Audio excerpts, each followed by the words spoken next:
La bro devant des bro, shada brothers.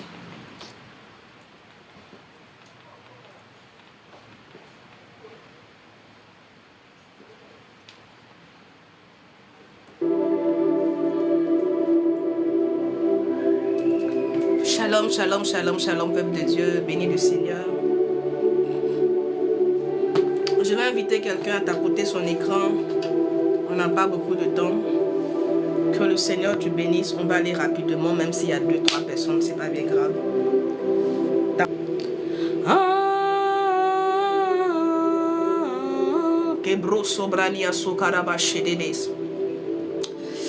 Bien-aimé, commence par disposer ton esprit.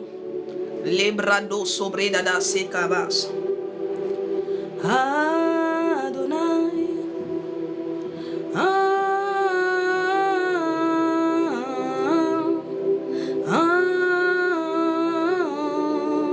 L'écho sofaria la maïs. Merci Saint-Esprit de Dieu.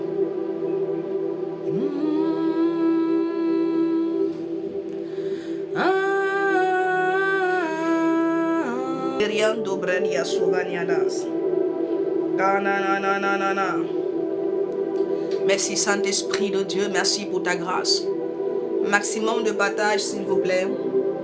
Les brocos sont des bros d'Ohari Blue Vidas. Radadada Korian de Brasso Karaba Shedebe. À notre enseignement, je sais pas, le Seigneur me fait quelque chose.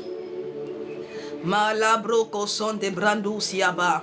En 2 minutes, est-ce que tu peux faire vibrer ton esprit dans la présence de Yahweh? Est-ce que tu peux capter la présence d'Elohim? Manibro Sofarabache et répands ton cœur devant lui. Manibrandou Siabarakoun de Baos.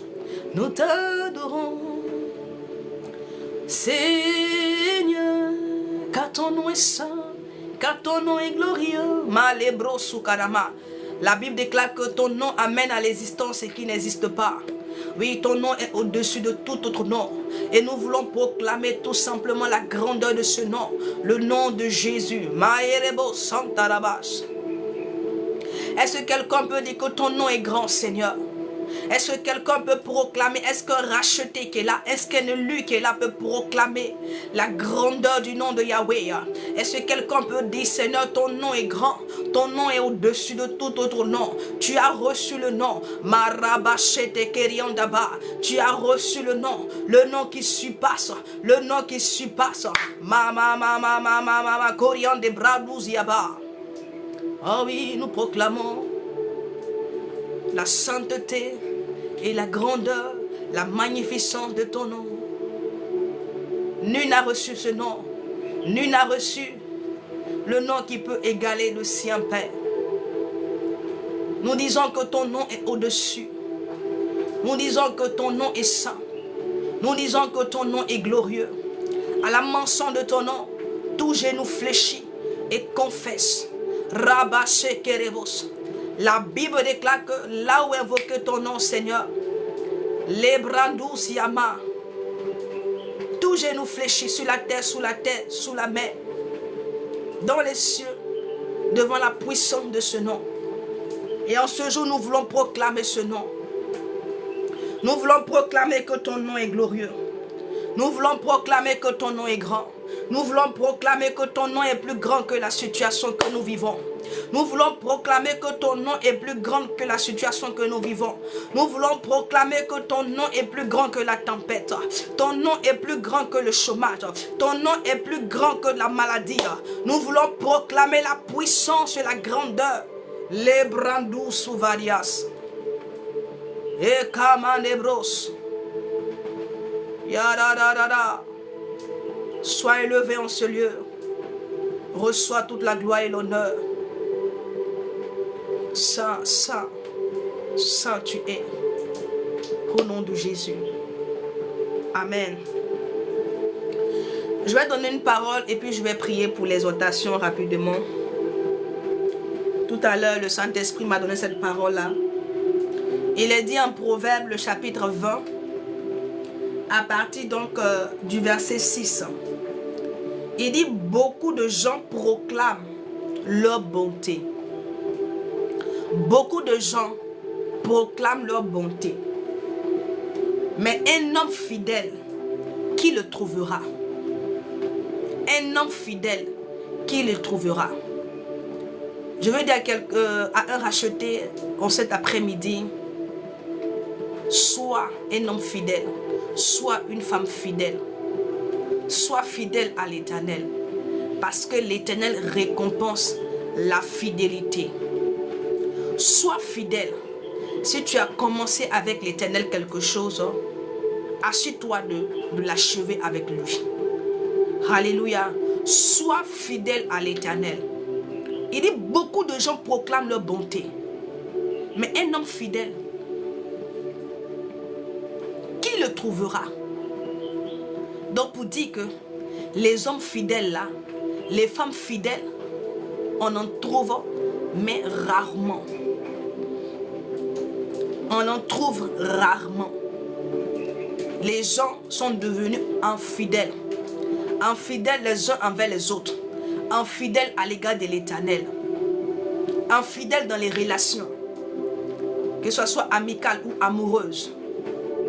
Je veux dire à une personne en ce jour, sois un homme fidèle. La fidélité paye. Sois une femme fidèle dans tes relations. Pas forcément une relation amoureuse. Même dans la relation amicale. Avec tes amis. Sois fidèle. Avec tes proches. Sois fidèle. Pas seulement que dans la relation amoureuse. Mais dans vos relations, soyez des hommes fidèles. Soyez des femmes fidèles. Et soyez aussi fidèles à l'Éternel. De nos jours, avec le mal qui ne fait que s'étendre, qui ne fait que gagner du terrain, il est difficile de trouver des hommes fidèles dans le ministère, dans notre société, dans la vie professionnelle, dans la famille. Vraiment, c'est difficile. L'Éternel aime, il apprécie la fidélité. La fidélité à l'égard, c'est-à-dire qu'à son égard, la fidélité même dans tes relations. C'est très important d'être une personne fidèle. Alléluia. Que le Seigneur te bénisse. Je vais prier pour la parole et puis on va passer à notre enseignement. Pour ne pas prendre plus de temps.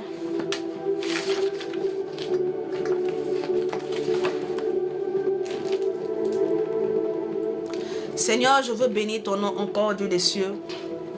Je veux te recommander encore cet enseignement que tu m'as fait connaître, Seigneur. Je prie, Adonai, que tu ouvres les cœurs ici présents, Seigneur, et que tu donnes à chacun de repartir avec une portion, Seigneur Père, de cette lumière.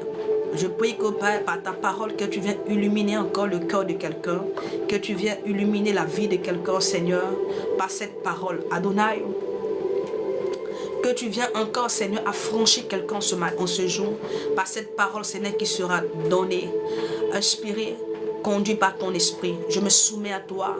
La brandouze yaba. Saint-Esprit, la Bible déclare que c'est toi qui nous aides en tout. Je te prie de m'aider afin qu'en retour, je puisse aider celui qui est là. Celui que tu as conduit là, Seigneur, pour parler à son cœur. Donne-moi les mots justes, Seigneur. Mets dans ma bouche, Seigneur, les paroles que tu veux relâcher dans la vie, la sémence que tu veux relâcher dans le cœur, dans cette terre, Seigneur, qui sont présentes, Seigneur, Père, qui sont disposées sur ce jour. Bénis ta parole, Seigneur, et que cette parole vienne fortifier quelqu'un, que cette parole vienne recadrer quelqu'un, que cette parole vienne ramener une personne, et que seul ton nom soit glorifié, au nom de Jésus. Amen. Amen. Nous avons commencé une série d'enseignements sur crucifier la chair. Et aujourd'hui, on est toujours sur le thème crucifier la chair, mais le sous-thème aujourd'hui, c'est marcher selon l'esprit. Alléluia. Marcher selon l'esprit. Et ensemble, on verra ensemble vraiment. On verra ensemble, bien aimé, ce sous-thème-là, marcher selon l'esprit. Alléluia. On va prendre notre Bible dans le livre de Galates, le chapitre 5, le verset 16. On va aller rapidement. Je sais que les autres vont venir, mais ça sera... Je ne sais pas s'ils vont tomber sur... à la fin ou bien... Mais on va aller vite. On a dit 15 h, 15 h. Ok. On va aller donc en Galates, le chapitre 16. Il dit, je dis donc, marchez selon l'esprit et vous n'accomplirez pas les désirs de la chair. Bien-aimés, c'est notre texte de base pour le sous-thème, marchons selon l'esprit. Je veux dire à quelqu'un que le Seigneur a fait habiter son esprit en nous afin que nous nous laissions conduire par son esprit de Dieu.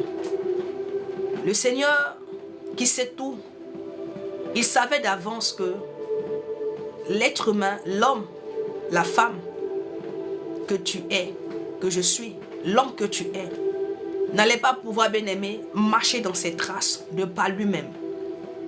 C'est en cela que l'Éternel Yahweh, le Dieu sage, il décide comme ça, après la mort, après le sacrifice de son Fils, après qu'il ait agréé le sacrifice du Seigneur Jésus-Christ, quand il a rappelé son Fils à lui, il ne nous laisse pas seuls. Parce que il savait d'avance que il allait être difficile à l'homme. Ça allait être difficile pour nous les racheter, pour nous les élus, de marcher dans ses pas.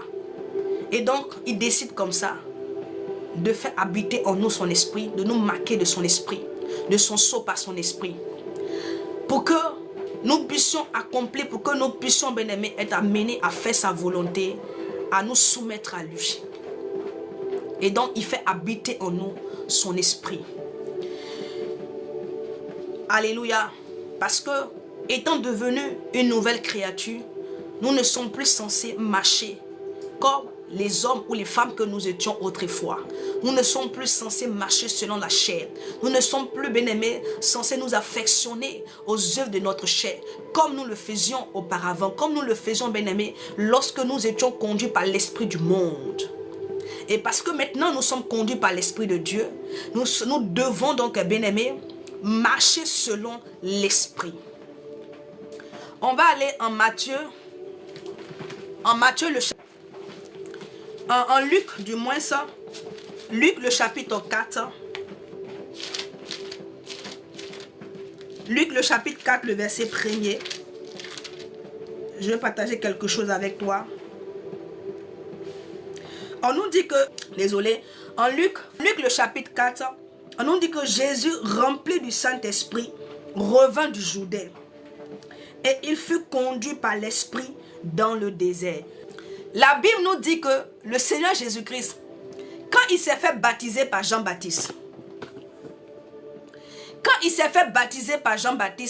nous savons un peu ce qui s'est passé dans les eaux du Jourdain.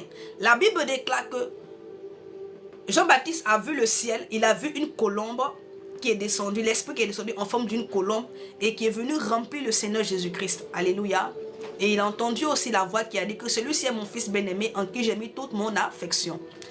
Mais on nous fait comprendre que après son baptême, après que le Seigneur Jésus-Christ fut rempli de l'Esprit, l'Esprit qui venait de le remplir l'a conduit dans le désert. Alléluia. Le Seigneur Jésus-Christ n'est pas allé dans le désert de par lui-même. Il a été conduit par l'Esprit de Dieu à aller dans le désert. Et nous savons un peu, bien aimé, lorsqu'on parle de désert, on parle d'épreuve. Alléluia. Quand le Seigneur nous conduit dans le désert, c'est pour nous éprouver. Alléluia. C'est pour nous façonner. Oui, quand il nous conduit dans le désert, c'est pour nous façonner à son image. C'est pour nous éprouver. C'est pour nous casser des choses, bien aimées, en nous qui pourront, bien aimés, nous empêcher de le suivre comme il se doit. Et donc, Le Seigneur Jésus-Christ, quand il a été rempli par l'Esprit, l'Esprit l'a conduit dans le désert. Alléluia. Il est bien vrai que le diable est venu là-bas pour le tenter. Nous savons que Dieu ne tente pas. Celui qui tente, c'est le... Dieu ne tente pas, mais celui qui tente par contre, c'est le diable. Mais Jésus-Christ a été emmené dans le désert pour être éprouvé. Jésus-Christ a été emmené dans le désert parce qu'il devait être soumis à une preuve. Alléluia. Parce que le Père, parce que le Seigneur voulait le façonner. Alléluia. Et donc je vais dire à quelqu'un, je vais dire à quelqu'un que l'Éternel, quand il t'emmène dans le désert, ce n'est pas pour te détruire. Parce que beaucoup aujourd'hui ont peur du désert, ils ont peur des épreuves.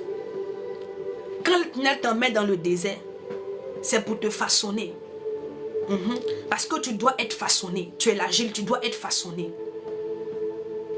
Et donc, la question que je te pose, parce qu'aujourd'hui, beaucoup sont dans le désert. Beaucoup traversent des situations. Alléluia. Et beaucoup sont ces personnes-là qui se plaignent de ce désert, qui se plaignent des épreuves. Mais la question que je te pose, bien-aimé, dans le désert là où tu es là, est-ce que c'est l'Éternel qui t'a conduit dans ce désert? Ou bien est-ce que ce désert-là n'a pas été suscité par toi-même, par tes actions, par tes actes? Question. Est-ce que le désert là où tu es là, la situation que tu traverses là, est-ce que ça n'a pas été provoqué par les actions que tu as posées? Parce que tu sais, l'Éternel conduit ses enfants dans le désert. L'Éternel nous éprouve, certes. Mais il y a aussi, bien-aimé, un désert, bien-aimé, dans lequel parfois certaines personnes sont. Ce désert-là, ils n'ont pas été emmenés par l'Éternel. Ils ont été conduits par leurs propres actes, par leurs propres actions.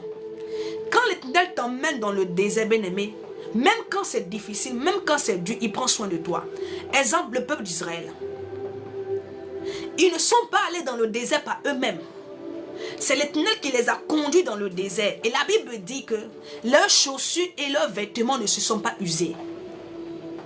Donc dans ton désert, c'est-à-dire que dans ton désert là, la question que tu dois te poser, ce que tu dois chercher à savoir, est-ce que c'est l'Esprit qui t'a conduit dans le désert? Ou est-ce que tu es là-bas par rapport à tes propres fautes? Alléluia. Le Seigneur Jésus-Christ ne faisait pas les choses par lui-même. Mais il s'est laissé conduire par l'Esprit qu'il avait rempli. Tout ce qu'il faisait était par rapport à ce que l'Esprit mettait dans son cœur. Il n'allait pas n'importe où. Il ne faisait pas n'importe quoi. Il ne faisait pas les choses de lui-même. Mais il était soumis. Il était soumis et conduit à l'Esprit.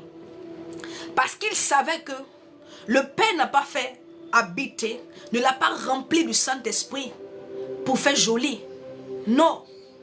Mais il a été rempli du Saint-Esprit. C'était pour une mission bien précise. C'était afin que l'Esprit le conduise.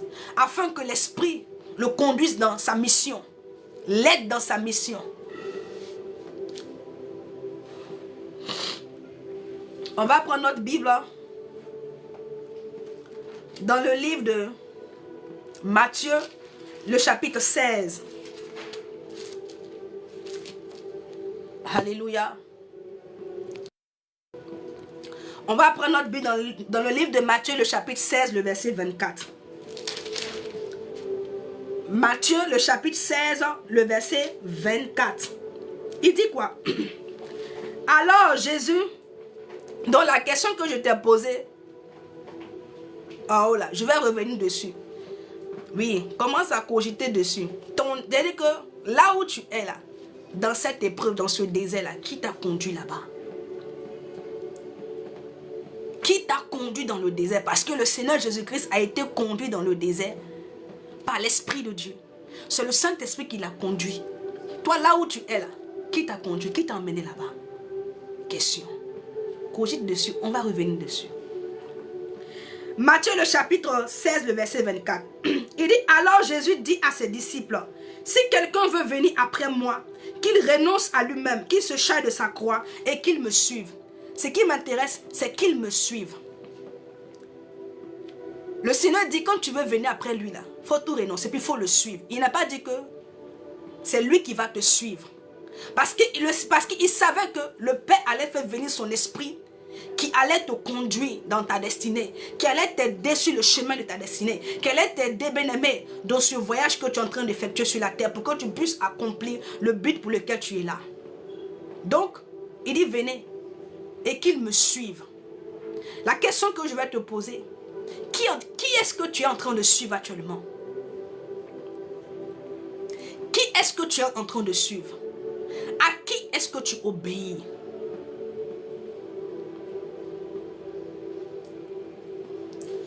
Dans la parole, dans la Bible, parole vivante, il est dit que qu'il se charge de sa croix et qu'il marche sur les traces de mes pas.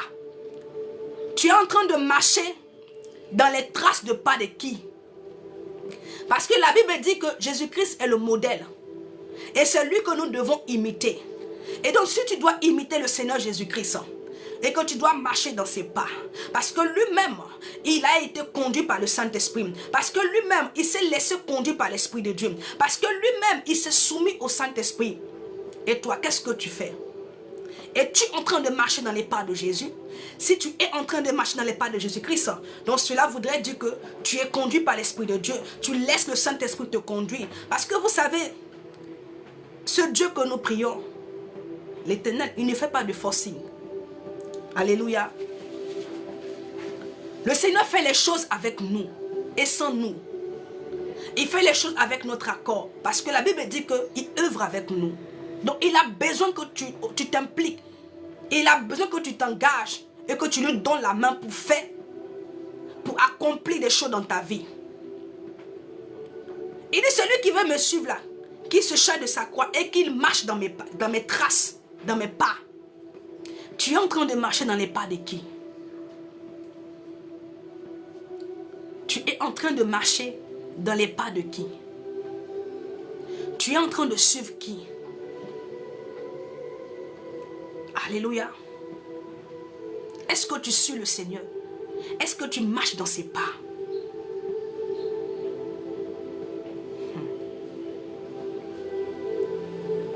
Est-ce que tu es conduit par son esprit? Est-ce que tu es conduit par son esprit?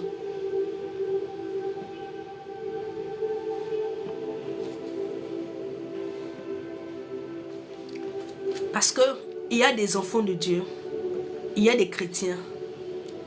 C'est dommage. Mais beaucoup ne savent pas pourquoi est-ce qu'ils ont reçu le Saint-Esprit. Beaucoup ne savent pas que l'Esprit de Dieu est là pour les conduire. Et qu'ils doivent se laisser faire, ils doivent laisser le Saint-Esprit les orienter, les guider.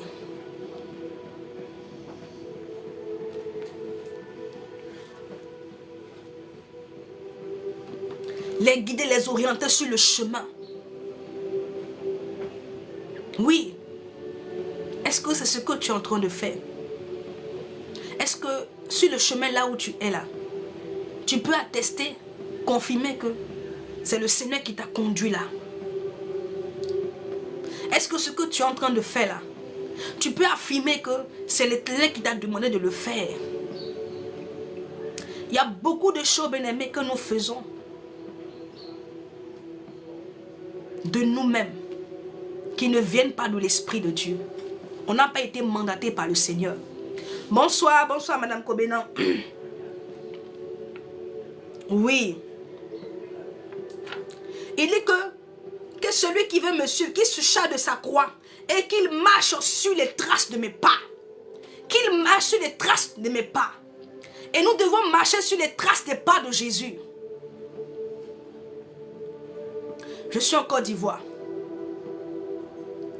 C'est la question que le chrétien doit se poser. Quand les gens sont dans le désert, ils crient au scandale. Mais ton désert là, tu es dans quel désert? Parce qu'il y a le désert où c'est le Seigneur lui-même qui te conduit par son esprit. Et puis il y a le désert où tu es conduit par toi-même, par tes actes, par tes actions. Par ton indiscrétion, par ton manque de vigilance, par ton manque de prudence, par ta négligence, par tes actes. Oui. Qui est-ce que tu suis? Qui est-ce que tu es en train de suivre? Est-ce que tu es véritablement dans les pas de Jésus? Est-ce que tu marches dans ses pas? Parce que tu sais, parce que beaucoup se plaignent d'être fatigués. Beaucoup se plaignent de ne plus avoir la force. Mais j'ai envie de te dire comme ça, que quand tu es conduit par le Saint-Esprit, quand c'est l'Esprit qui te conduit sur le chemin, bien-aimé, peu importe ce qui va arriver, peu importe ce qui adviendra, bien-aimé, dans ta vie, l'Esprit te maintiendra debout. Il te donnera la force. Oui, parce que c'est lui qui t'a conduit là-bas. Il te donnera la force. Il te maintiendra debout. Pourquoi dans cette épreuve, pourquoi dans cette situation, pourquoi est-ce que tu n'y arrives pas? Pourquoi est-ce que tu es affaibli? Tu n'as plus la force. Mais parce que ce n'est pas le Saint-Esprit qui t'a conduit là-bas. Tu t'es retrouvé dans cette situation, dans ce désert-là, par toi-même. Ah oui, parce que tu as voulu, bien-aimé, suivre les hommes. Ah oui, parce que tu as fait les choses selon ta chair. Sinon, quand le Seigneur te conduit quelque part, peu importe ce qui va arriver, son esprit va te maintenir debout. Il te donnera la force. Même quand tu vas tomber, même quand tu seras faible, il viendra pour renouveler tes forces. Afin que tu continues, afin que tu avances. Regarde un peu. On va aller en Ézéchiel, le chapitre 2.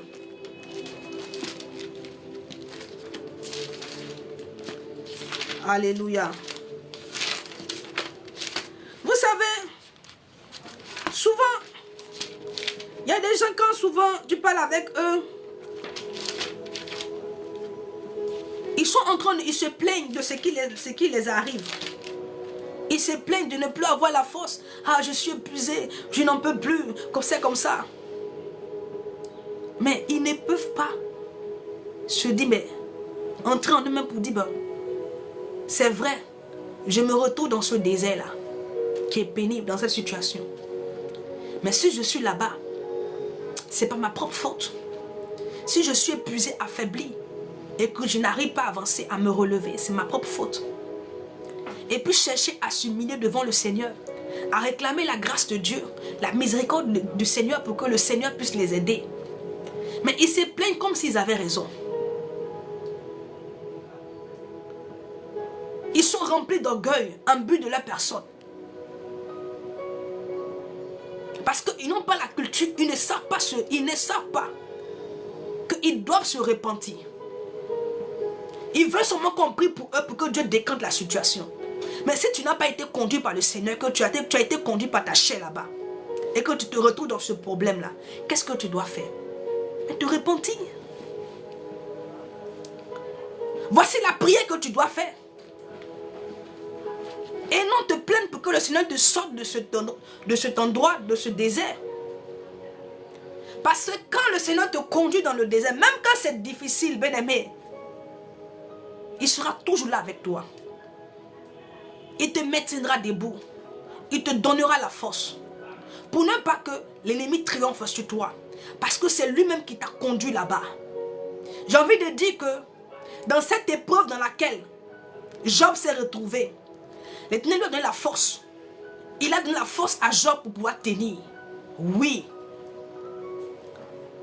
Yahweh a donné la force à Job pour tenir dans cette épreuve-là.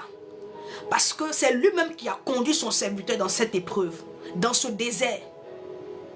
Est-ce que tu as vu que Job a abandonné? Il avait toujours la force pour glorifier le Seigneur.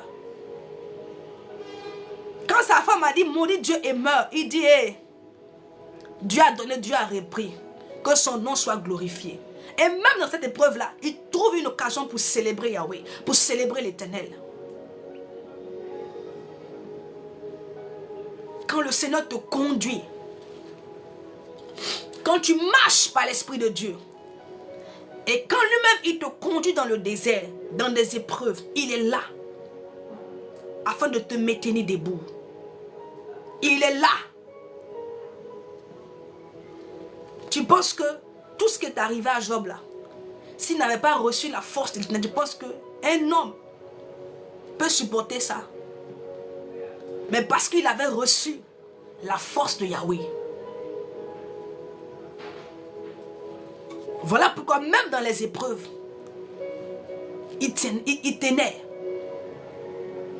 Il tenait, bien aimé. Il tenait. J'ai dit, on va prendre Ézéchiel le chapitre 2, le verset 1er. Il me dit, fils de l'homme, tiens-toi sur tes pieds et je te parlerai. Dès qu'il m'eut adressé ces paroles, ces mots, l'esprit entra en moi et me fut tenu sur mes pieds. Il dit quoi? Ézéchiel a été transporté pour voir des choses, bien-aimées. Mais quand il a vu la vision, bien-aimée, il a perdu toute force. C'est pas lui qui a demandé qu'il veut voir. L'Éternel a regardé parmi les déportés là. Et puis il a jeté, il a fait grâce à Ézéchiel. Ézéchiel n'a pas demandé quelque chose. Il n'a rien demandé. Lui, il était juste à côté du fleuve de Kéba. Il était parmi les captifs. Et puis l'Éternel lui-même a décidé de lui montrer des choses extraordinaires. Ce n'est pas lui qui a demandé. Alléluia. Le Seigneur l'a transporté pour lui montrer des choses. Mais quand il a commencé à voir, bien-aimé, il a vu quelqu'un resplendissant. Il a vu des choses, bien-aimé, qu'il n'avait jamais vues. Ah oui, des choses qui ne sont pas de ce monde. Il a perdu toute la force. Il ne pouvait plus se tenir sur ses pieds. Mais la Bible dit que l'esprit est entré en lui et l'a maintenu debout. Afin qu'il entende. Donc quand le Seigneur t'emmène quelque part, bien-aimé, quand tu es conduit par son esprit et quand il t'envoie quelque part, il sera toujours là pour te maintenir debout. Il sera toujours là pour te donner la force.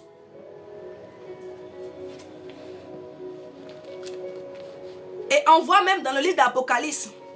On va aller en Apocalypse. Apocalypse. Pour ceux qui viennent d'arriver, le thème c'est on a crucifié la chair.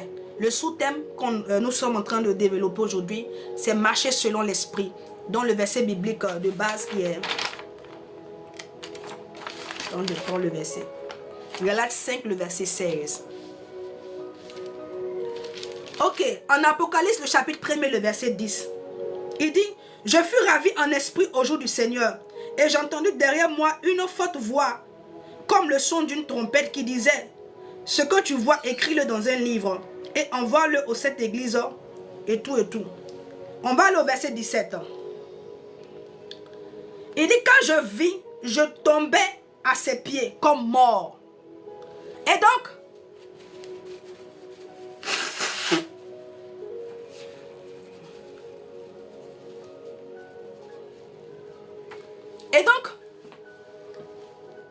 Jean n'a pas demandé à voir quelque chose.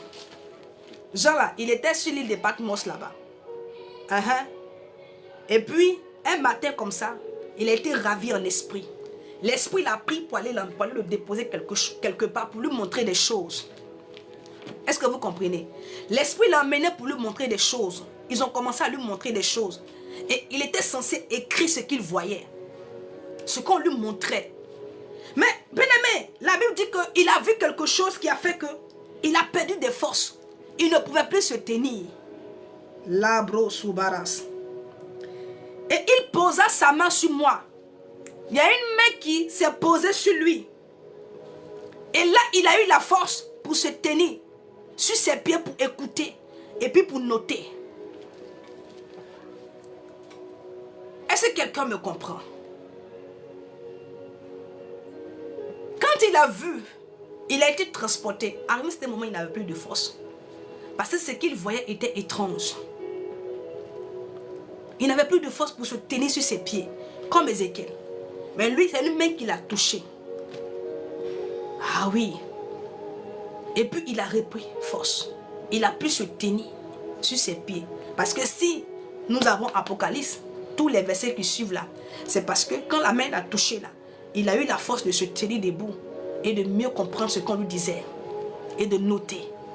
Pour que toi et moi aujourd'hui, ça soit notre instruction. Mais parce que tout simplement, il s'est laissé conduire par l'esprit. Il n'est pas allé là-bas de lui-même, mais c'est l'esprit qui l'a emmené. Qui te conduit? Tu es conduit par qui? La brosovarias. Regarde un peu. Dans le livre de Actes des Apôtres, on a beaucoup de versets aujourd'hui. Hein. En Actes des Apôtres, le chapitre 16.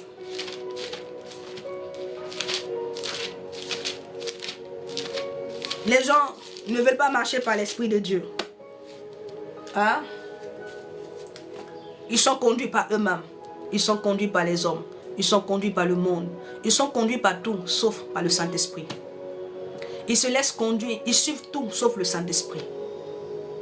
Ils sont soumis à tout, sauf à l'Esprit de Dieu. Et puis vous voulez avoir de la force. Vous voulez tenir devant les épreuves. Vous voulez tenir dans le désert. Ah, mais ce n'est pas possible.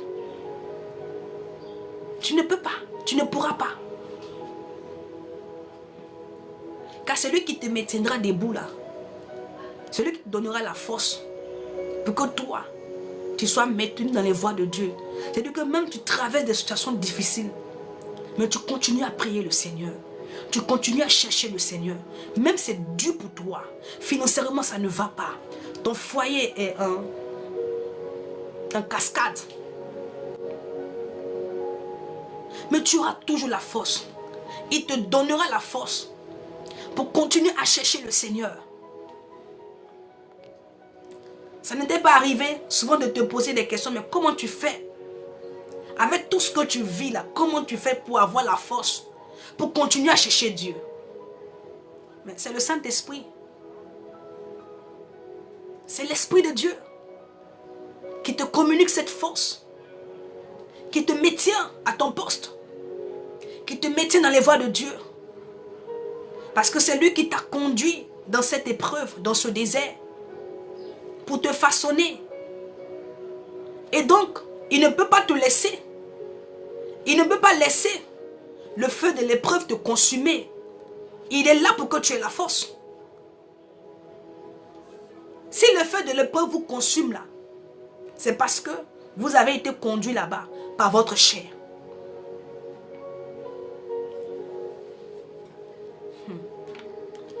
En Actes des Apôtres, le chapitre 16, je vais lire au verset 6.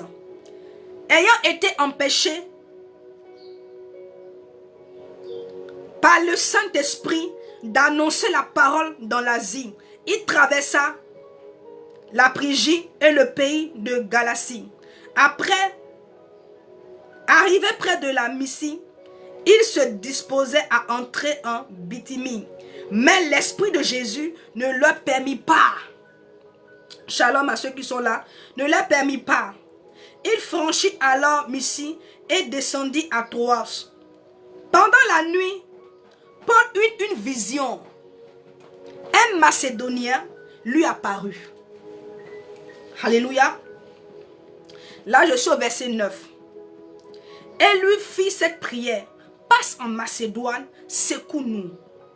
Après cette vision de Paul, nous cherchâmes aussitôt à nous rendre en Macédoine, concluant que le Seigneur nous appelait à y annoncer la bonne nouvelle. Alléluia. Ah, c'est vrai qu'au verset 10, j'ai lu au verset 6 du chapitre 16 jusqu'au verset 10. Et donc, l'apôtre Paul, avec ceux avec qui il était, il voulait aller en Asie pour aller annoncer l'évangile. Est-ce que ce n'est pas une bonne chose? C'est une bonne chose. Mais la Bible dit que l'Esprit Saint ne leur a pas permis d'aller annoncer la bonne nouvelle là-bas. Ne leur a pas permis d'aller annoncer. Ils voulaient aller encore dans une autre ville. L'esprit ne leur a pas permis d'aller. Et donc ils ont compris. Ils ont compris que ce n'est pas là-bas qu'ils devaient aller. Ah oui, je vous assure qu'il y a beaucoup de chrétiens qui sont dans l'erreur. Même les hommes de Dieu. Ah oui, la grâce est trompeuse. Oui. Les gens pensent que, oui, aller dans tel endroit, aller annoncer l'évangile, aller annoncer la parole de Dieu, c'est bon. C'est pour sauver des âmes. Mais est-ce que le Saint-Esprit t'a donné la corde d'aller là-bas? Beaucoup sont en train de faire des choses extraordinaires sur le terrain. Mais ils ne sont pas en train de faire ce que le Seigneur veut. Beaucoup sont en train de faire des choses extraordinaires. Oui, ils font des choses. C'est extraordinaire. Mais est-ce que c'est là-bas que le Seigneur voulait qu'ils aillent? Est-ce que c'est là-bas que l'Esprit les avait conduits? Parce que Dieu, là, il ne répond pas à ces dons. Tu vas. Les dons se manifesteront. Et puis même que tu vas avec son nom, Dieu va se glorifier. Mais est-ce pour autant tu as fait ce que le Seigneur voulait? Est-ce pour autant que tu as été conduit par l'Esprit de Dieu? Voilà pourquoi je dis à ceux qui vont évangéliser là, ne cherchez pas à cibler des coins. Avant d'aller là, demandez au Seigneur où vous devez aller. Où il veut vous conduire. Ne choisissez pas vous-même des endroits. Parce qu'il y a du monde qui passe ici. Parce que ici, là, c'est beaucoup fréquenté. Donc les gens vont entendre la parole. Mais que non, tu te trompes. Tu es dans l'erreur. Vous êtes dans l'erreur. Est-ce que aller annoncer l'évangile en Asie, là, n'était pas bon? C'était une bonne chose. Mais la Bible dit que l'Esprit Saint ne leur a pas permis d'aller. Il a fermé le chemin. Et beaucoup, le Seigneur ferme le chemin. Vous insistez. Vous persistez. Comme Balaam et Balaam, quand il allait, la Bible dit que son âne a vu l'ange avec l'épée flamboyante. L'âne ne voulait pas passer. Elle a commencé à raser les côtés. Balaam n'a pas vu. Alléluia. Le même Dieu qui a dit à qui a dit à Balaam, faut partir. Il est venu encore sur le chemin pour lui barrer le chemin. Parce qu'il savait que quand Balaam allait partir là, il savait à la fin ce que Balaam allait dire à Balak. C'est pas lui qui a dit à Balak que ceux-là, si tu veux les avoir là, c'est ce que tu dois faire. Il n'a pas maudit, hein. Il n'a pas maudit. Mais il a donné un secret à Balak. Pour faire tomber, pour affaiblir le peuple de Dieu. Donc Dieu qui sait toutes choses, Dieu savait que c'était ce que Balaam allait faire à la fin. Donc quand Balaam partait là, il lui a barré le chemin. Son ange était là pour lui barrer le chemin pour ne pas qu'il aille. Et beaucoup de hommes de Dieu, c'est-à-dire qu'ils veulent faire des choses, hein, c'est bloqué. Hein. C'est pas que ça vient des sorciers, mais ça vient des entités. C'est Dieu lui-même qui bloque. Parce qu'il ne veut pas que vous le fassiez. Mais les gens n'ont pas le discernement. Ils s'acharnent en même temps sur le diable. Ah, ça vient du diable. L'Éternel peut te résister sur un chemin. S'il trouve que ce n'est pas son temps. S'il trouve que ce n'est pas son heure. Je me souviens qu'au début de l'année, quand le Seigneur s'est révélé à moi et qu'il m'a dit, j'ai vu une liste où était écrit des choses. Comment j'ai vu la liste même, je sais que ce sont mes interdits. Et le Seigneur, la première, il m'a dit, ne mets plus les mèches. Je ne veux plus que tu mets les mèches dans tes cheveux. Ah oui.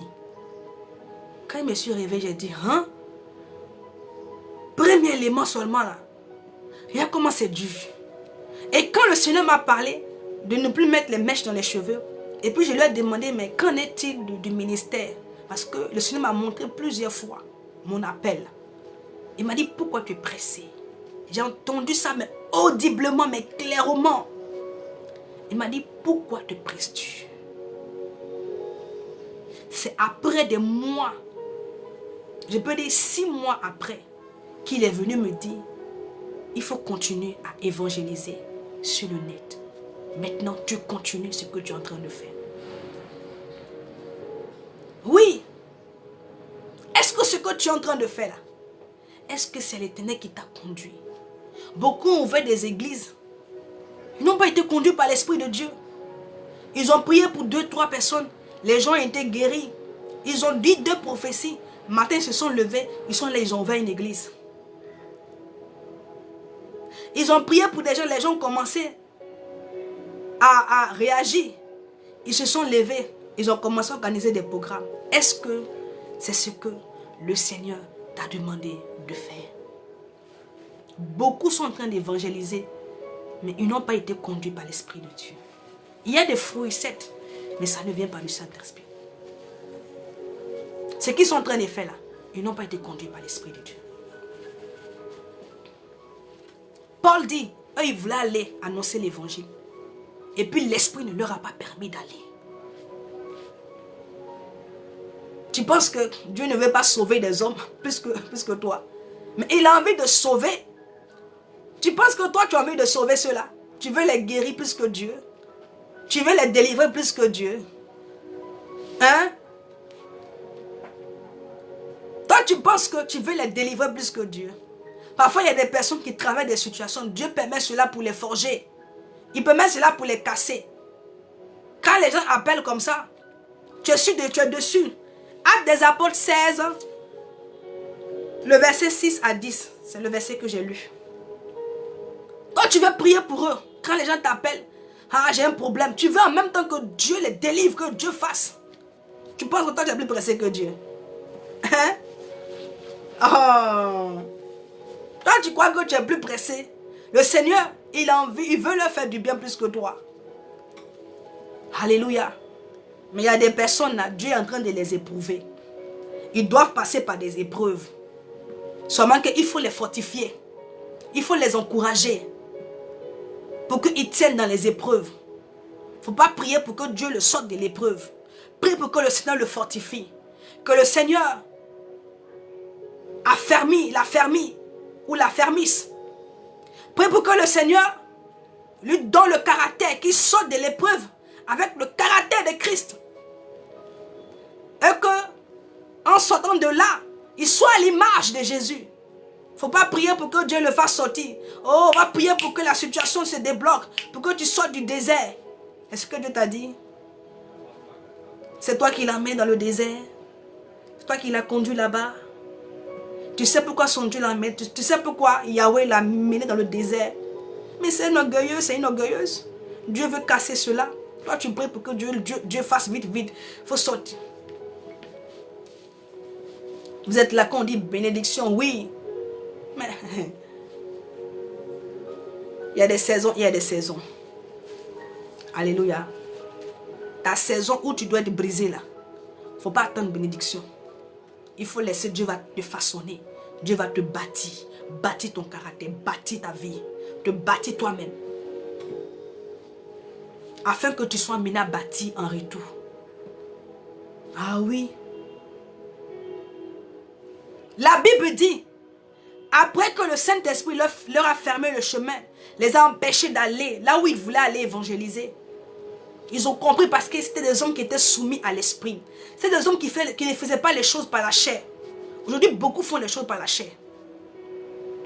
C'est-à-dire qu'ils ont tellement entendu la voix de Dieu que, hein, eux, ils font les choses comme ça. Mais après cela, il a fait un songe. Et dans ce songe-là, il a vu un Macédonien qui lui a dit, viens nous secourir, viens, on a besoin de la lumière. Et quand il s'est relevé, il a parlé avec, il a soumis cela à ceux avec qui il était. Et là, ils ont compris que l'Esprit voulait qu'ils aillent là-bas. Parce qu'il y avait des âmes à sauver là-bas. Ils ne sont pas allés dans cette ville-là par eux-mêmes. Ils sont allés conduits par l'Esprit de Dieu.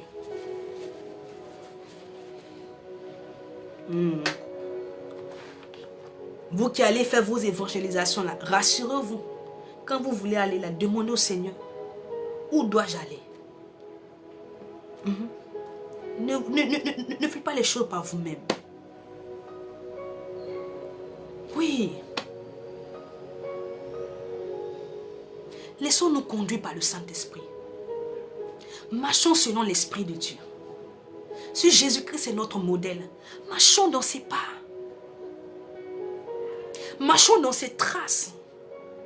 Regarde comment Jésus a marché pendant qu'il faisait son ministère. Oui. Alléluia. On va aller. Je ne vais pas lire. Hein. Pour ceux qui veulent lire, qui peuvent aller jusqu'à...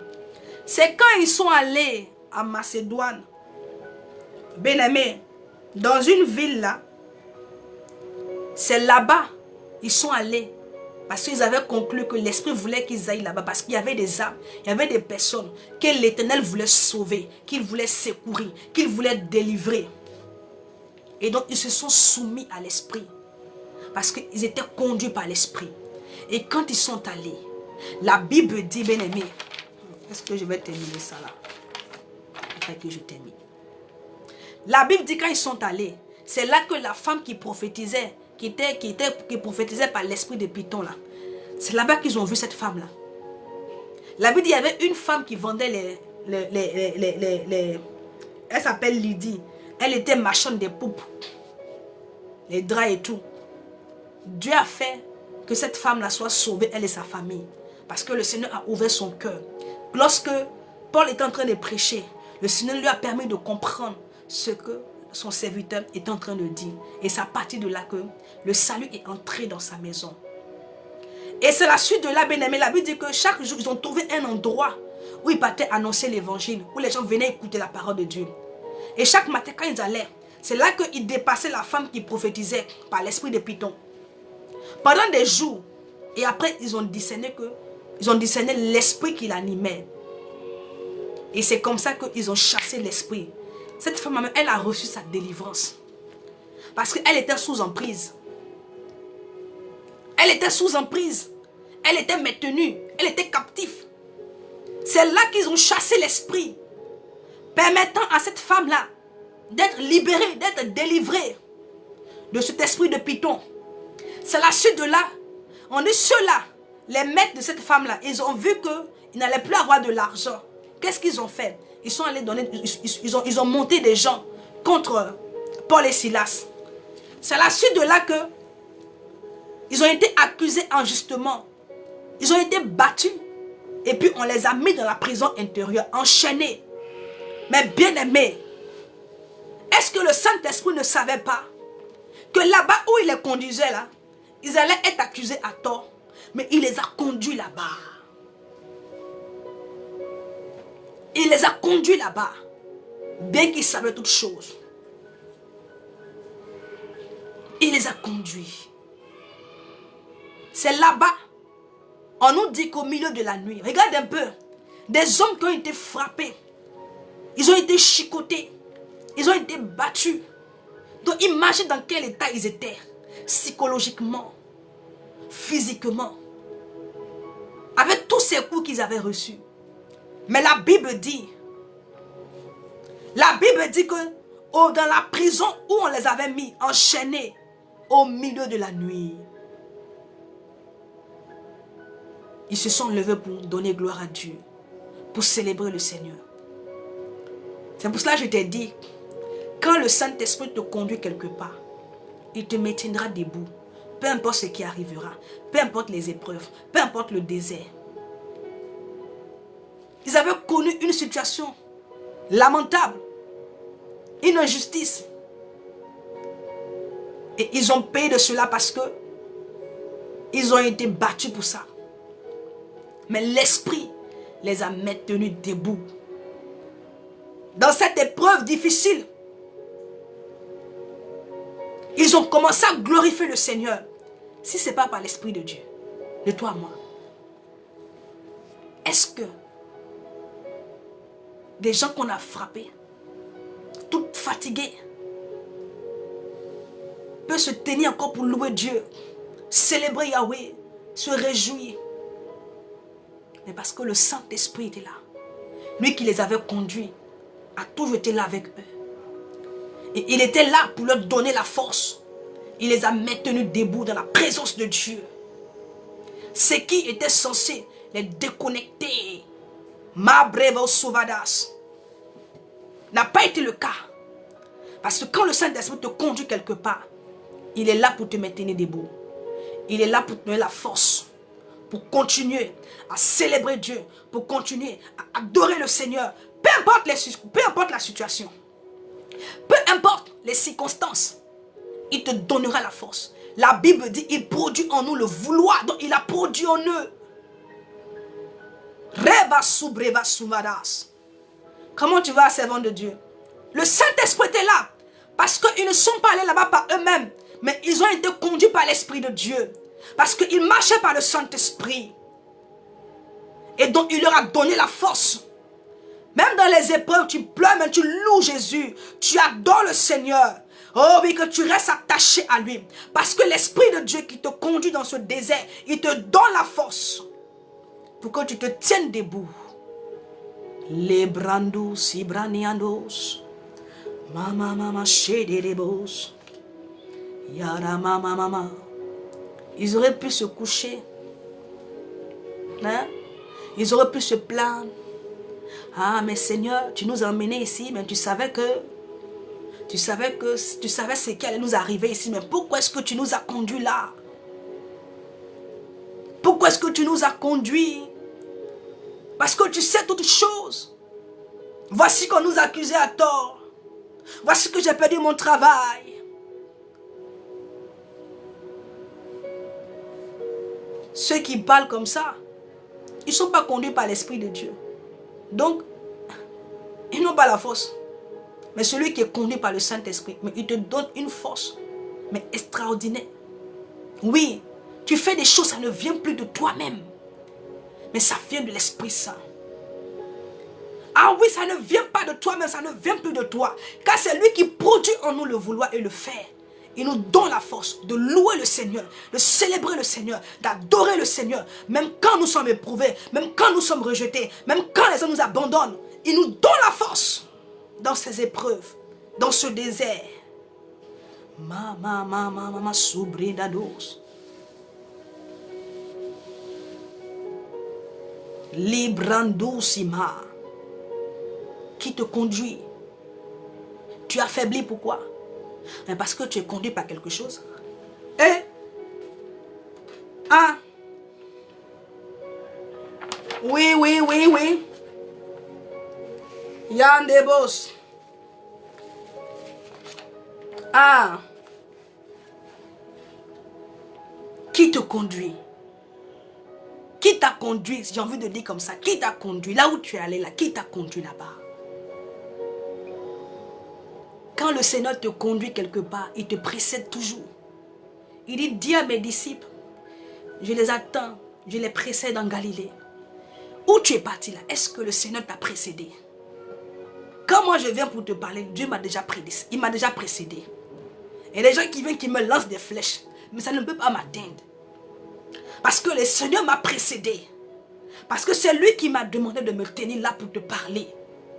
Donc aucune flèche ne peut m'atteindre. Le temps que tu vas t'en rendre compte, bien-aimé, tu seras atteint par cette flèche que tu as lancée dans ma direction.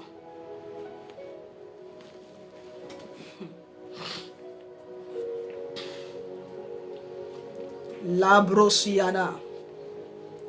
Je te dirai pourquoi est-ce que tu es affaibli.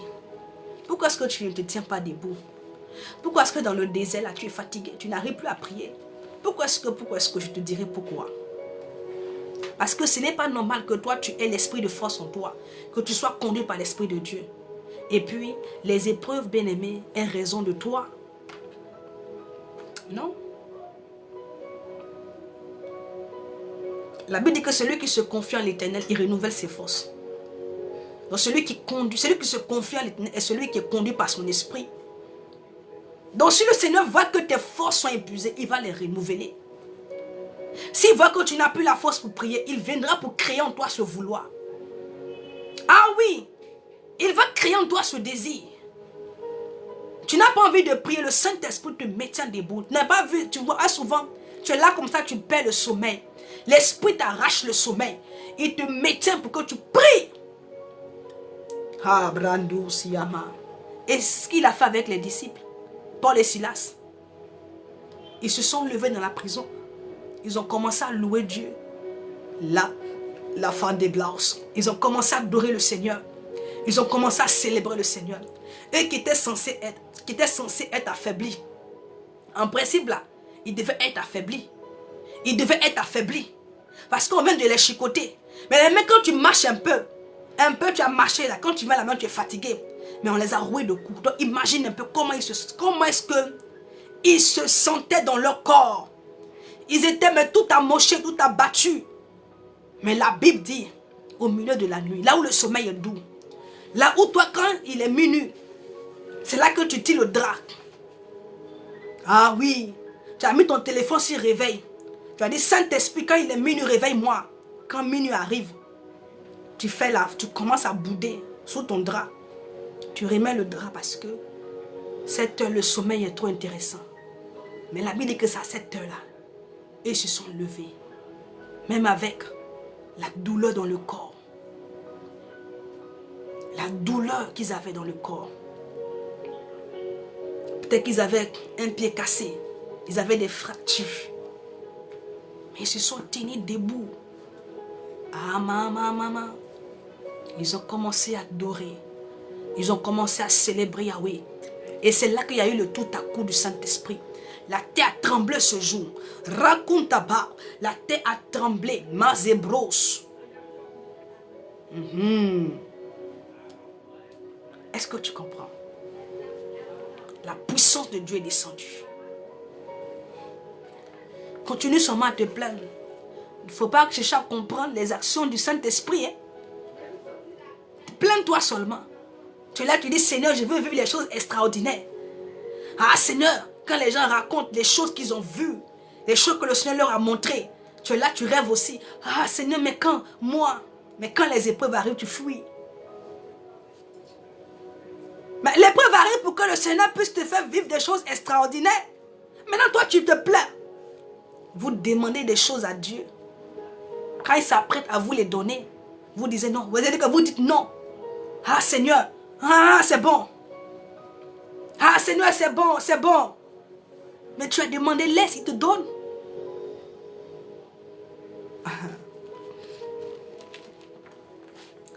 Yadabash. C'est dans l'épreuve là, dans le feu de l'épreuve là, que les trois amis de Daniel là, ils ont vu la quatrième personne. C'est dans le feu là. C'est dans le feu. Donc c'est dit que il y avait un rendez-vous pour eux avec Yahweh. Eh bro Sadabash. Il y avait un rendez-vous pour eux. Mais le rendez-vous était dans le feu. Et était dans le feu. Bien-aimé, l'apôtre Paul n'était pas là le jour de la Pentecôte. Là où il y a eu le tout à coup du Saint-Esprit. Là où la terre avait tremblé, il n'était pas là. Ah, Rabo Shekerebo Santaraba. Il y a un rendez-vous maintenant, le feu.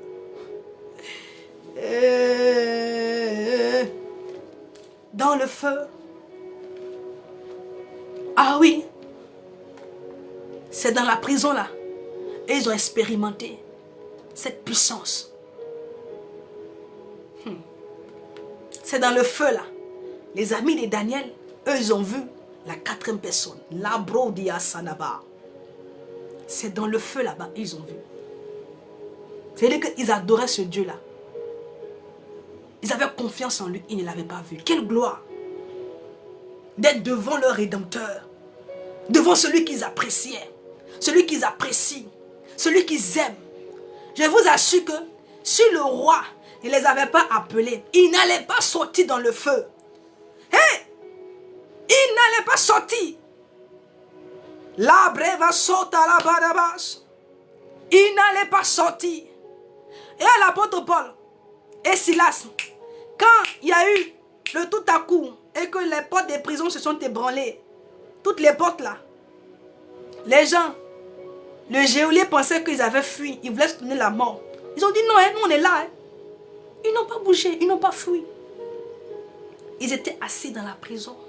Barilos. Ils n'ont pas fui. Donc si Nebuchadnezzar n'avait pas appelé les trois là, ils n'allaient pas sortir. Parce que là-bas, ce qui s'est passé là-bas, c'était extraordinaire. Et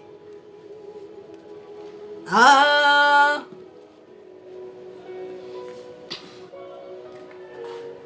tu es affaibli.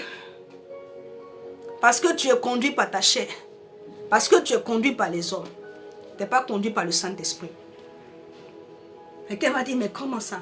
Allons dans Matthieu, le chapitre 26. Je vais aller rapidement. On a déjà terminé. Matthieu, le chapitre 26. Quelqu'un va dire, mais comment ça? La Bible dit qu'on vit dans la chair. Hein? Mais nous là, on n'est pas conduit par la chair. Parce que hier, on était conduit par notre chair.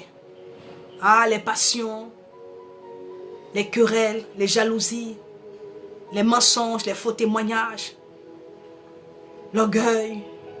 Toutes ces choses-là, ça provient de la chair. Et c'est des choses que l'Éternel en a horreur. Une fois, on en a parlé ici. Mais si tu es conduit par cette chair-là, comment toi tu peux espérer? Comment toi tu peux vouloir tenir debout dans le désert, tenir debout dans les épreuves? Ok, Matthieu le chapitre 26, le verset 41. Le Saint-Esprit a ouvert mon esprit.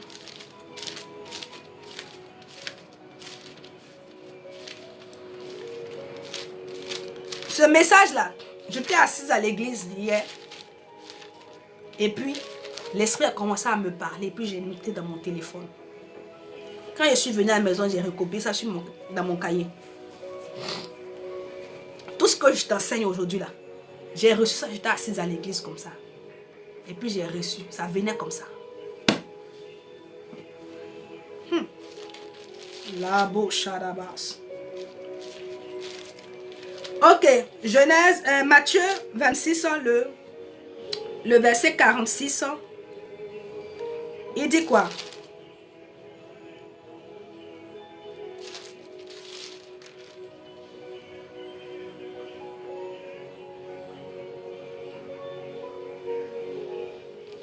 Matthieu, le chapitre 26.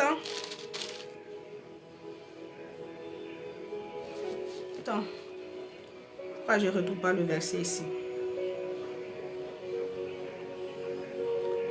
Là, le Seigneur ici parle ici à ses disciples.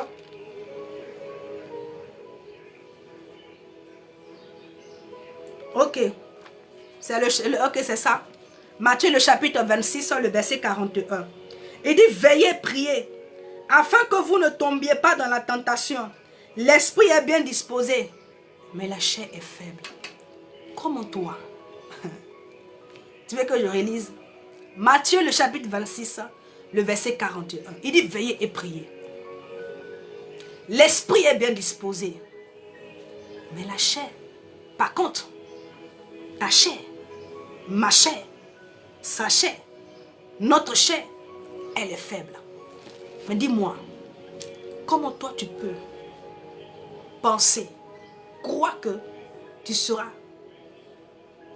auras la force, la force de continuer d'avancer si tu es conduit par quelque chose qui est faible. Alléluia.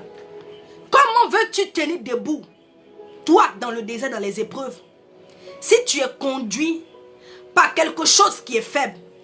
Le Seigneur te dit très bien que la chair est faible. Donc la chair, là, elle est faible. Donc si tu es conduit par la chair, mais tu seras faible. Impossible pour toi de tenir debout, d'être fort, d'avoir la force pour avancer. Parce que tout ce que la chair va te donner, bien-aimé, elle va t'affaiblir encore plus. Elle n'a pas autre chose à te donner. Parce qu'elle-même, elle est faible. Donc qu'est-ce qu'elle peut t'apporter? Rien. Maman. Qu'est-ce que la chair peut t'apporter? Toi qui es conduit par ta chair là. Mais c'est pour cela que tu es tout affaibli. Ah oui. Tu t'étonnes que Ah, je suis tout le temps fatiguée, je n'arrive pas à prier. Je n'arrive pas à jeûner, je n'arrive pas à me consacrer au Seigneur, je n'arrive pas à me tenir dans les voies de Dieu. Mais tu es conduit par ta chair. La chair, elle est faible. Donc c'est normal que tu sois toujours faible. C'est normal que tu n'aies pas la force pour prier. C'est normal que tu n'aies pas la force pour jeûner. Parce que celle qui te conduit là, elle-même n'a pas la force. La chair même, elle est faible. La chair elle-même, elle est faible. Donc qu'est-ce qu'elle va te donner? Elle va te transmettre cette faiblesse-là. Ah oui. Oui. Les disciples là, ils n'étaient pas conduits par leur chair. Parce que si c'était par leur chair, on sait un peu la chair. On connaît un peu la voix de la chair. Si c'était conduit par leur chair là, ils n'allaient jamais se lever au milieu de la nuit pour prier. C'est parce qu'ils n'étaient pas conduits par la chair. Et l'endroit là où ils étaient allés là-bas conduits par l'Esprit de Dieu. Et dans le Saint-Esprit, même dans les épreuves, leur a donné la force. Ah oui, la force pour se tenir, pour se maintenir dans les voies de Yahweh. Voilà pourquoi ils pouvaient se lever, même étant amochés, même avec des fractures, ils pouvaient se lever pour prier, pour adorer Dieu, pour célébrer le Seigneur. Parce qu'ils n'étaient pas conduits par leur chair. Voilà pourquoi le Seigneur te dit, il faut crucifier la chair. Il ne faut pas marcher par ta chair. Toi, tu n'as pas encore compris cela. Parce que ta chair va t'affaiblir davantage. Tu seras incapable de discerner, de comprendre, de connaître la volonté de Yahweh.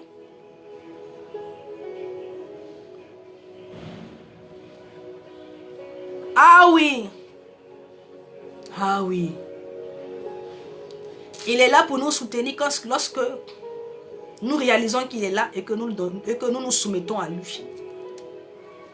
Ah oui. Quand tu te soumets à lui. Pourquoi la Bible dit que n'éteignez pas l'esprit? Pose-toi la question, pourquoi s'il a dit cela? Mais à force de marcher par la chair, tu ne vas plus entendre la voix de l'esprit. C'est-à-dire que le diable va voiler ton intelligence. Ah oui. Il va enlever cette capacité-là d'entendre l'Esprit de Dieu. Afin de connaître la volonté. Parce que le Saint-Esprit, il te conduit. La Bible dit que ce que l'œil n'a point vu, ce que l'oreille n'a point entendu, ce qui n'est point monté dans le cœur de l'homme. Dieu a caché ces choses-là, mais il les a révélées à ceux qui l'aiment. Par son esprit. Donc, c'est-à-dire que c'est le Saint-Esprit qui va te révéler ces choses. Il dit par son esprit. Ceux qui l'aiment par son esprit. Donc, celui que le Seigneur aime, qui marche par son esprit, le Saint-Esprit pourra lui révéler ces choses cachées. Ah oui. Et quand tu as compris que tu ne peux pas faire les choses par toi-même, qu'est-ce que tu fais? Tu te soumets tout simplement. Tu demandes au Seigneur. Vous savez, le Seigneur n'est pas dans la négociation. Dieu compris là, il n'est pas dans la négociation. Ah oui. Parce que nous négocions beaucoup avec le Seigneur. Et ça, c'est le raisonnement. Dieu met quelque chose, il te dit, fais ça, ça y est. Sinon que Abraham aurait pu négocier. Abraham aurait pu négocier. Dieu n'est pas dans la négociation. Quand il voulait te libérer là, tu as vu qu'il a négocié avec le diable? Non, il a donné son fils. Tout simplement.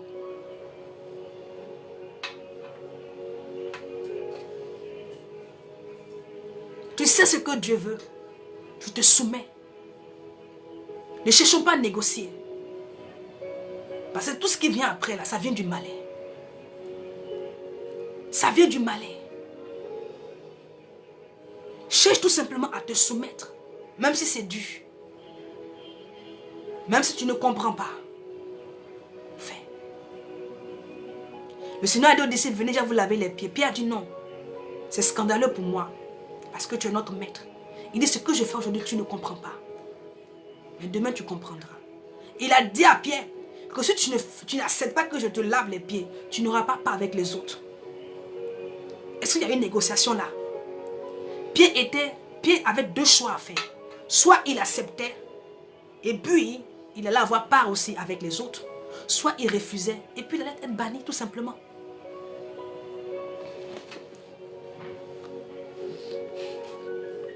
Alléluia.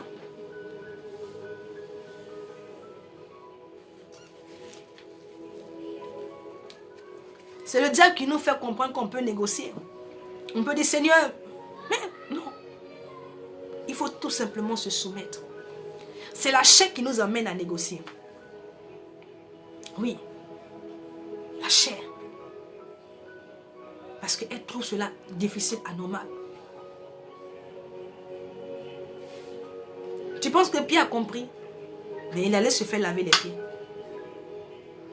Malgré qu'il n'avait pas compris l'action. Mais il s'est soumis tout simplement.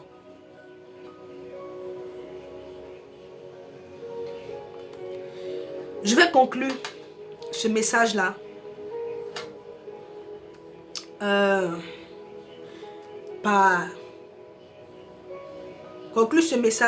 par une portion biblique.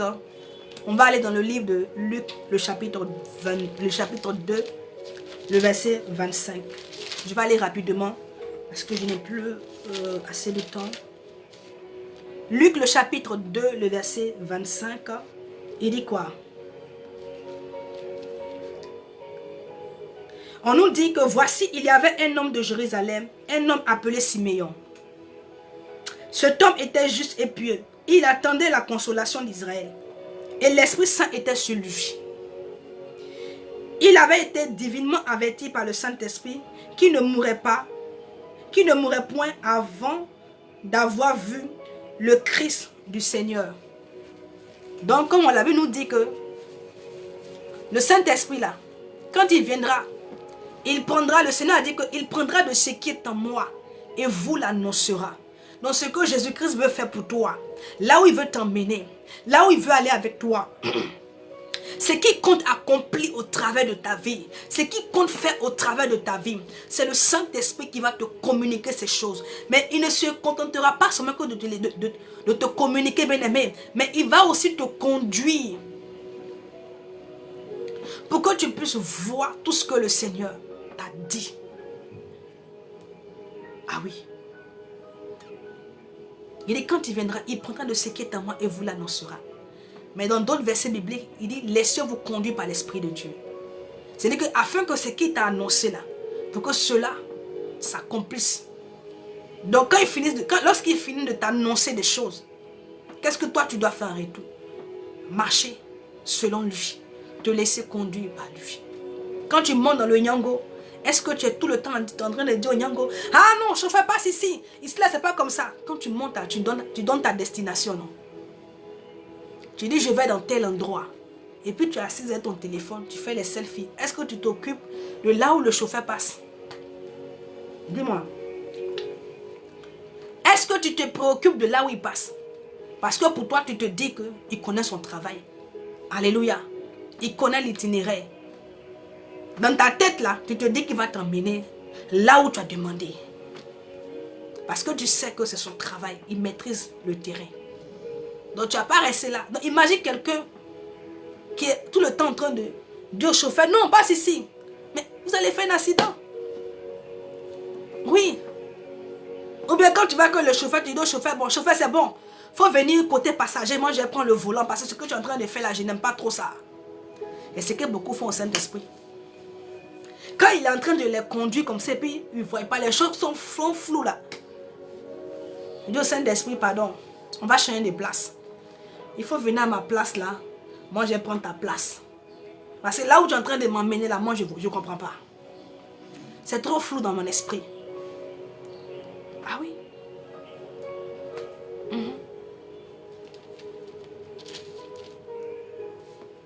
Et beaucoup le font. Le Saint-Esprit est là pour te conduire, pour t'orienter, pour te guider. Il n'est pas dans le forcing. Il veut ton accord. Il le fait avec toi. Ce n'est pas sans toi. Mais tu dois comprendre que c'est lui qui est censé te conduire. Il sait là où il doit t'emmener. Ah oui. Le manque de confiance qui nous emmène à agir ainsi. On a trop peu confiance à Dieu. Je vous assure. On n'a pas tellement... Notre confiance en Dieu n'est pas poussée. Notre confiance en l'Éternel est très faible. Sinon que si nous avons confiance en lui, pourquoi ne pas nous laisser conduire par lui? Puisque nous savons que le Saint-Esprit est là pour nous conduire vers ce que le Seigneur compte accomplir dans nos vies. Mais c'est le manque de confiance. On marche avec le Seigneur, mais on marche dans la méfiance. On est méfiant, on marche avec Dieu, et puis on a un autre plan. On a un autre plan. Est-ce que ça c'est normal? Hein? Est-ce que ça là c'est normal? Comportement des deux hommes qui sont allés à Emmaüs. Ils étaient avec le Seigneur Jésus-Christ, mais ils avaient d'autres plans. Quand on a mis la main sur Jésus net là, ils ont enclenché le deuxième plan. Ils ont pris la route pour Emmaüs. Et c'est comme ça beaucoup. Manque de confiance. Parce que celui qui te conduit là, tu as confiance en lui. Sinon tu ne peux pas le laisser te conduire. Le chauffeur qui te conduit là, c'est parce que tu estimes qu'il a fait l'auto-école. Il a son permis. Oui. Tu as confiance qu'il va t'emmener à destination. Quand tu montes dans l'avion là, est-ce que tu connais le chauffeur, le pilote? Tu ne le connais pas. Mais tu t'assieds dans l'avion là. Tu es confiant, tu es confiant que tu es sûr que tu vas arriver là où tu t'en vas. Tu ne connais même pas son parcours, le pilote. Tu ne connais pas sa vie, tu ne connais pas son parcours. Tu ne sais pas s'il a triché même pour valider. Tu ne sais même pas. Mais quand tu montes là, tu as confiance. Tu es rassuré. Tu es assise, tranquille. Mais pourquoi est-ce qu'on ne peut pas faire confiance ainsi à l'Esprit Saint et lui laisser nous conduire là où le Seigneur veut? Et puis on est toujours en train de marcher par la chair. On est en train de... On continue à se laisser conduire par la chair. La Bible dit que cet homme-là, il était rempli par l'Esprit de Dieu. Et le Saint-Esprit lui a dit que tu ne vas pas mourir. Donc il a pris de ce qui est en Jésus pour lui annoncer de ce que le Seigneur voulait accomplir dans sa vie. Et l'Esprit lui a dit non, que tu ne mourras pas sans avoir vu le Messie. Voici ta promesse. Alléluia. Et cet homme-là continue à marcher avec l'Esprit de Dieu. Il était conduit par le Saint-Esprit. Quand la date est arrivée, quand le temps est arrivé, avec Dieu bien-aimé, ce sont des rendez-vous. Ce sont des rendez-vous. C'est une question de timing. Avec l'Éternel, on a des rendez-vous. Quand le rendez-vous était arrivé, quand le temps était arrivé de l'accomplissement, bien-aimé, la Bible dit que cet homme-là, il n'a pas été averti par un homme. Ce n'est pas sa chair qui l'a averti. Mais la Bible dit qu'il a été averti par l'Esprit de Dieu. On dit divinement averti. Divinement. Divinement averti par le Saint-Esprit. À aller dans le temple. L'Esprit ne lui a pas dit pourquoi est-ce qu'il devait aller dans le temple. Mais il a poussé. Dans d'autres versions, dans d'autres passages bibliques, on nous dit qu'il a été poussé par l'Esprit à aller dans le temple. Dans Luc, on nous dit que divinement averti. Mais l'Esprit ne lui a pas dit textuellement pourquoi est-ce qu'il devait aller dans le temple. Mais comme il était soumis à l'Esprit, il s'est laissé conduire. Il s'est laissé conduire.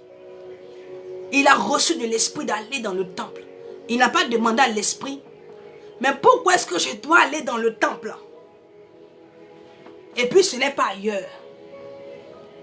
Dieu ne dit pas tout.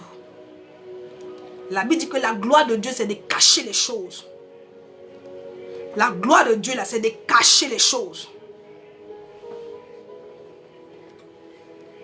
Voilà pourquoi il pouvait montrer comme ça à Joseph la fin sans montrer le commencement. Il a montré la bénédiction. Il a montré que Joseph allait être au-dessus de ses frères. Il a montré que Joseph, il a vu le soleil et la lune. Donc le Seigneur lui a montré que il allait être un homme grand, un homme influent, un homme qui allait marquer son époque, qui allait marquer sa génération. Mais il ne lui a pas montré là où on l'a mis dans le puits, là où on l'a mis dans la prison, là où il a été vendu, là où il a été esclave, là où la femme de Potiphar mentit sur lui là. Ça là, le Seigneur a caché ça. La gloire de Dieu est de cacher les choses. Et de cacher les choses. Il a été poussé par l'Esprit à aller dans le temple. Il a été divinement averti. Comme c'était un homme de l'Esprit. Ce n'était pas un homme charnel. Il s'est levé. Et puis il est allé. Il n'a pas cherché à comprendre. Mais pourquoi j'ai cette sensation? Pourquoi je sens l'empressement dans mon cœur à aller dans le temple là? Pourquoi je le sens? Quand tu es connecté à l'Esprit de Dieu, tu peux comprendre le cœur de Dieu. Tu peux comprendre que le Seigneur veut faire quelque chose au travers de telle action. Même si tu n'as pas une précision, mais tu es convaincu dans ton esprit que Dieu veut faire quelque chose là. Et donc, il faut que je me tienne à mon poste. C'est en cela que quand l'apôtre Paul a eu le songe où il a vu le Macédonien, il s'est dit, il a compris par cette vision que l'Éternel voulait qu'ils aillent là-bas. Effectivement, quand ils sont allés, les gens étaient sauvés. Est-ce que les gens n'ont pas été délivrés? Si. Est-ce qu'ils ont eu toutes les informations de ce qu'ils allaient rencontrer là-bas, une femme qui a l'esprit de Python? Ils n'avaient pas toutes les informations. Mais la seule information qu'ils avaient, c'est que l'Esprit les poussait à aller là-bas pour aller annoncer l'évangile. Donc si toi tu attends d'avoir toutes les informations, et c'est pas comment, peut-être que le Seigneur te fera grâce. Alléluia. Le Seigneur a dit à Abraham, amène-moi ton fils. Lui-même, il savait déjà ce qu'il allait faire. La gloire de Dieu est de cacher les choses. Il savait déjà ce qu'il allait faire. Le Seigneur a dit comme ça à Joseph, à Jacob. Bon, comme Laban te fait la misère là, il faut retourner chez ton père là-bas. Retourne dans ta patrie. Jacob était là. Il commence à cogiter. Là-bas où je vais, mon frère là-bas, il m'attend là-bas. Je fais comment? Mais il n'en parle pas.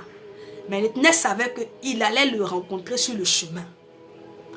Et l'Éternel savait il avait déjà défini un rendez-vous où il allait venir affronter Jacob. Et puis que ce jour-là, il allait changer son identité. Qu'elle ait fait que Esaïe, c'est-à-dire que Esaïe n'allait pas pouvoir mettre la main sur Jacob. Mais il n'a pas dit tout cela à Jacob. Il lui a dit retourne. Il n'a pas aussi soumis, il n'a pas aussi dit à Joseph, bon, en ce qui concerne ton frère Esaïe, j'ai déjà réglé le problème. Il n'a pas parlé de ça. Il n'a pas mentionné le fait que, parce qu'il savait que Jacob, dans son cœur, il y avait la peur. Parce qu'il savait que son frère l'attendait là-bas de pied ferme. Mais bien qu'il le savait, quand l'Éternel lui a dit retourne, malgré tout, il s'est levé, il a pris sa famille, il est parti. Malgré la peur qu'il y avait dans son cœur, malgré la peur, il a obéi et il est allé. Mais l'Éternel savait que sur le chemin, il allait venir, bien-aimé, pour changer son identité. Afin que son frère ne mette pas la main sur lui. L'abbé dit qu'il a été averti, il est parti. Quand il est arrivé, c'est là qu'il a constaté. Voici la promesse qui venait de s'accomplir. Parce que Marie et Joseph étaient partis dans le temple là-bas pour aller présenter l'enfant. Selon la loi de Moïse. selon la loi de Moïse. Alléluia. Il a vu le Messie. Il a dit, Seigneur, tu peux laisser maintenant partir ton serviteur. Parce que ce que tu m'as dit là, j'ai vu. Et pourquoi il a vu? Et parce qu'il était constant dans les voies de Dieu. Parce qu'il marchait selon l'esprit. Ah.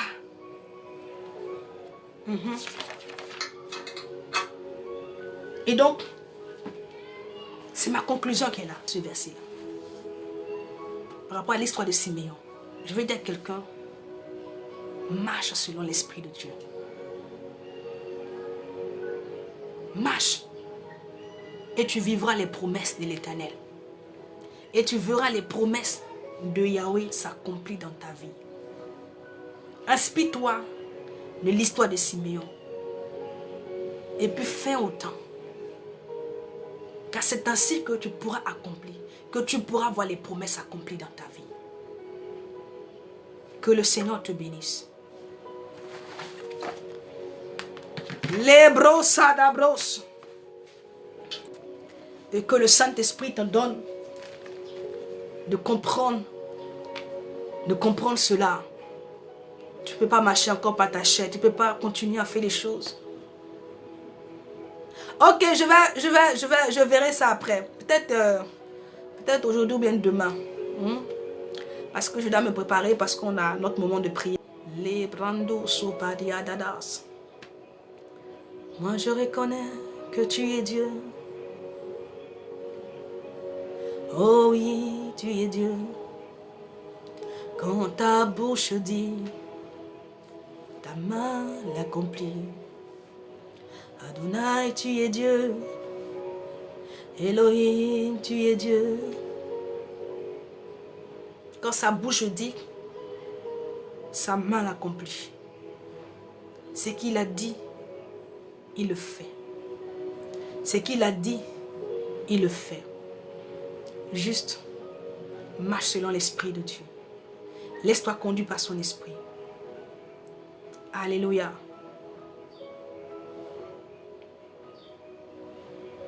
Amen, amen, amen. Amen. Je reçois cela. Laisse-toi conduire par l'esprit de Dieu. Je ne te dis pas que c'est facile. Mais quand tu as compris que c'est ce qu'il te faut pour entrer dans ta destinée, tu ne peux pas négliger. Quand tu as compris que c'est ce qu'il te faut pour accomplir le but pour lequel tu es sur la terre, tu ne peux pas négliger. Quand tu as compris que c'est ce qu'il te faut pour ne pas être détruit, parce que la chair, elle combat ton âme, tu vas te soumettre. Oui. Oui. Amen. Est-ce que vous comprenez? Ce que je te dis, c'est ce que je fais. Ah oui. C'est ce que je fais. Et c'est ce que la Bible dit qu'on ne donne que ce qu'on a. Oui. Je ne veux pas t'apporter un évangile que moi-même je ne fais pas. L'apôtre Paul, quand tu vois un peu les risques de l'apôtre Paul, c'est sa vie. C'est lui qu'il annonce l'évangile. Mais aussi, c'est sa vie qu'il présente aussi. Il démontre. Quand il parle des souffrances, il dit supporter. C'est parce que lui-même il supporte. Parce que lui-même il supporte. S'il ne supporte pas, il ne peut pas te dire qu'il faut supporter. Il te dit obéis là, c'est parce que lui-même il obéit. Il te dit que marche par l'esprit, c'est parce que lui-même il marche par l'esprit. Quand il te dit que je suis faible, en fait tout ce qu'il relate là, ce ne sont pas que des paroles. C'est pour cela qu'il dit que notre évangile ne se repose pas. C'est-à-dire que notre évangile là, elle ne se repose pas seulement que sur des paroles, mais une démonstration. Amen. C'est pour ça que le Seigneur a dit que je fais de vous, vous êtes mes témoins. Tu es le témoin. Ta vie doit témoigner de ce que tu annonces, de ce que tu dis. Oui, de ce que tu prêches. Ah, tu peux prêcher quelque chose et pourtant tu fais autre chose.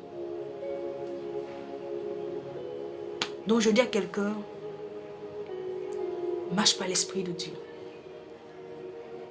faut pas continuer à faire les choses par la chair. Si tu vois que tu es constamment affaibli, c'est parce que tu fais les choses par la chair. Car si tu fais les choses par l'Esprit de Dieu, il te donnera la force. Il te maintiendra debout. Il ne te laissera pas affaibli.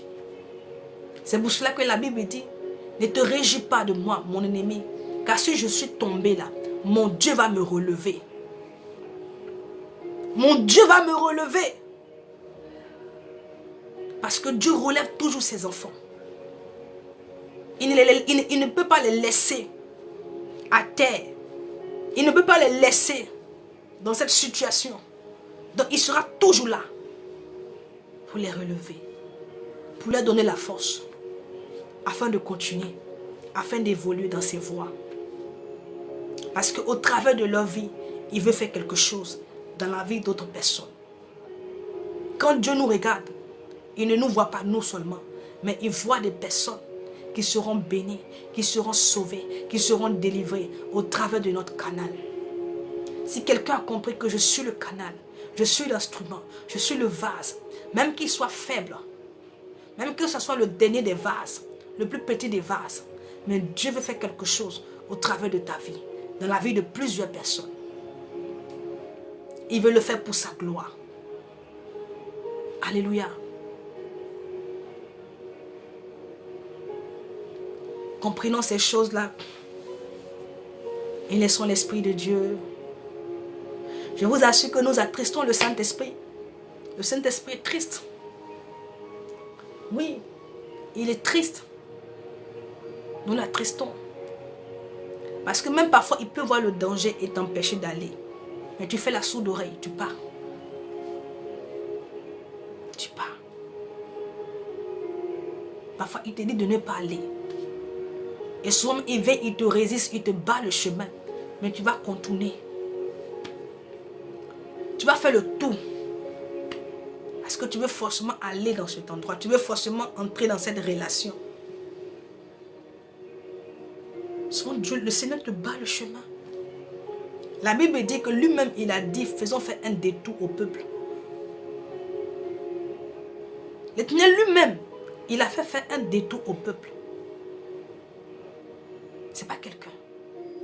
Il y avait un chemin plus accessible. Sinon, comment est-ce que les frères de Joseph sont venus en Égypte? Comment est-ce qu'ils sont venus en Égypte?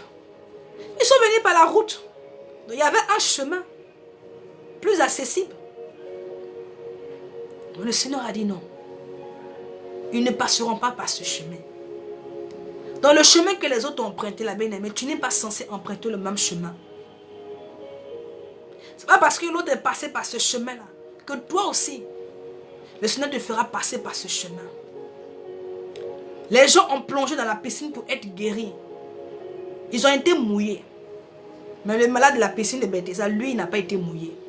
Sa guérison a été différente des autres. Le Seigneur a pris la boue, il a pris sa salive, il a ouvert les yeux d'un homme. Mais ça ne veut pas dire que ça sera pareil pour toi.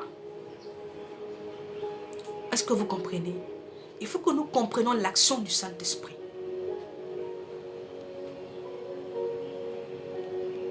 Il faut comprendre l'action du Saint-Esprit.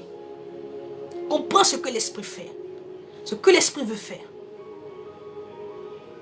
Il faut être sensible au Saint-Esprit. Et ce que nous fatigue, c'est cette sensibilité que nous n'avons pas. Il faut être sensible. Dieu n'est pas que dans le bruit. Ah oui. Dieu n'est pas que dans le bruit.